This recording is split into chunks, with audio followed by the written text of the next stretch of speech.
Psalm 98 tells us to sing to the Lord because he's done marvelous things. Over the years, there have been many worship choruses that have come out of that very phrase. Listen carefully. There's something in us that awakens when we sing. The very structure of our bodies tells the story. Our vocal cords are shaped by the triune God who created us in his image, and they're capable of ordinary speech, and yet they rise to their genuine high calling when sound stretches into melody. When breath becomes praise, our soul steps into its intended place. Singing is one of the highest uses of the voice because it gathers the mind, the heart, and the body into one expression. It draws our scattered selves back into communion with God.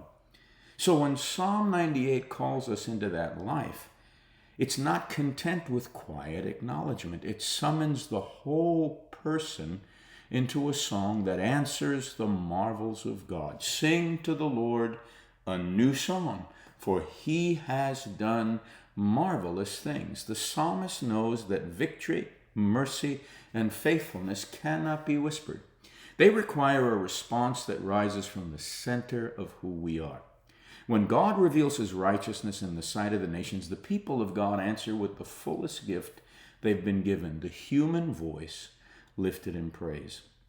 Psalm 98 gathers every layer of creation into that chorus. People sing, instruments sing, the sea roars with its own kind of music, rivers clap their hands, hills ring with joy.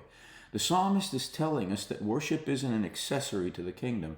It's the very culture of the kingdom. It's the atmosphere of the world God is renewing. On this side of eternity, our singing trains our hearts for the life to come. In the courts of heaven, song is the language of communion, the language of joy, the language of the Lamb who reigns. That's why Scripture calls us not only to sing, but to shout. Shout with joy to the Lord, all you lands. Lift up your voice, rejoice and sing. Shouting is rarely polite.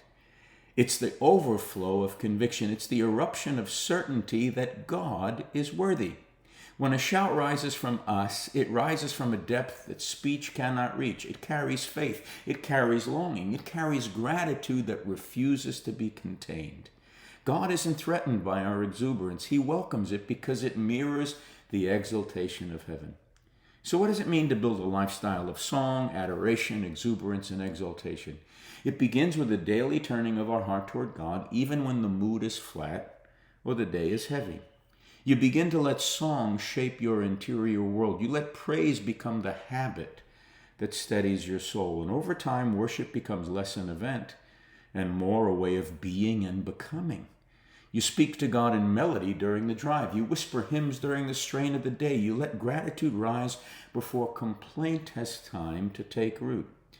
The Spirit uses these small acts to widen our inner life, to lift us from narrow places, and to fill us with joy, because the kingdom, even in the shadows of this world, is still the kingdom.